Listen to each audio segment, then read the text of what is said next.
যেই সমস্ত সূত্র থেকে প্রশ্নপত্র ফাঁস অতীতে হয়েছে বলে জানা গেছে, আমরা চেষ্টা করেছি সেই সূত্রগুলো প্লাগ করার, যে সেখান থেকে যেন না হতে পারে।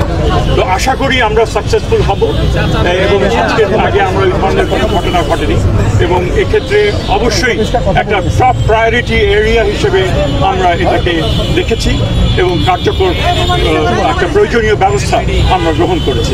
আমি আর দুটো প্রশ্ন দেব। কাউকে তো ছাড় দেওয়ার সুযোগ নেই, বিশেষ করে সামাজিক যোগাযোগ মাধ্যমকে কেন্দ্র করে অনেকেই উড়ো খবর দেয়। প্রশ্ন ফাঁস না, তারা বলছে এটাই ফাঁস করে প্রশ্ন, তাদের নিশ্চয়ই আইনের আওতায়।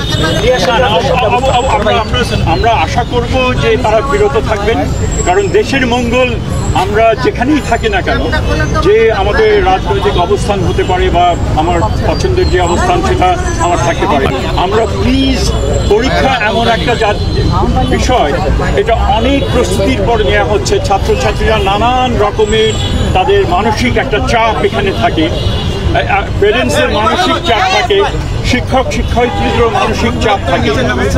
এটার সাথে আবার বাড়তি এই ধরনের অন্যায় চাপ যেন সৃষ্টি না করেন, তার জন্য সকলের কাছে আমি বিনীত অনুরোধ জানাচ্ছি যে আপনারা ওগুলো থেকে বিরত থাকবেন। যদি জেনুইন সমস্যা থাকে অবশ্যই আপনাদের দায়িত্ব সেগুলো সংশ্লিষ্ট কর্তৃপক্ষের কাছে নিয়ে আসা, যাতে তারা যাচাই বাছাই করতে পারেন।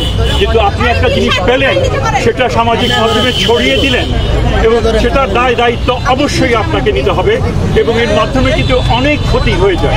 তো আমরা যে কোনো শুভবুদ্ধি সম্পন্ন মানুষকে, ব্যক্তিকে এবং যারা সামাজিক মাধ্যম করেন তাদেরকে আমরা বিশেষভাবে আবেদন করবো আপনার সেগুলো